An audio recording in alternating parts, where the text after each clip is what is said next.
ಗಣಿತ ತತ್ವಜ್ಞಾನ ಭಾಳ ಭಿನ್ನ ಭಿನ್ನ ಅಲ್ಲ. ಸುಮ್ಮನೆ ಒಂದು ನೀವು ಮನೆಗೆ ಹೋಗ್ರಿ, ನೀವು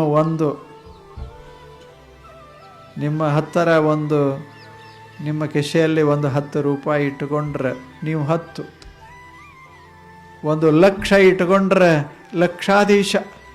ನೀವೇನಿಲ್ಲ, ನೀವು ಒಂದೇ.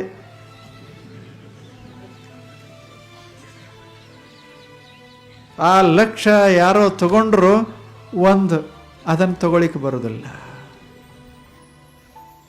ಒಂದನ್ನು ತಗೊಳ್ಳಿಕ್ಕೆ ಬರೋದಿಲ್ಲ.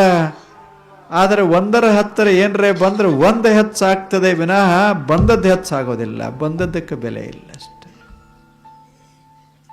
ಎಷ್ಟು ಚಂದದೆ. ಸುಮ್ಮನೆ ಇದು ಆಲೋಚನೆ ಮಾಡಬೇಕು. ಮ್ಯಾಥಮ್ಯಾಟಿಕ್ಸ್ ನಿಮಗೆಲ್ಲ ಗಣಿತ ಗೊತ್ತದ. ಇದೇನು ಪ್ರಾಥಮಿಕ ಶಾಲೆ ಗಣಿತ.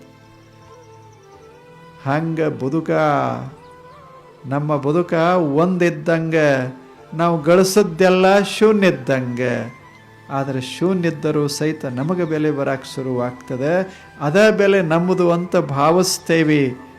ಆದರೆ ಅದು ನಮ್ಮ ಬೆಲೆ ಅಲ್ಲ, ಬಂದದ್ದರ ಸಾಮೀಪ್ಯ ಅಷ್ಟೆ.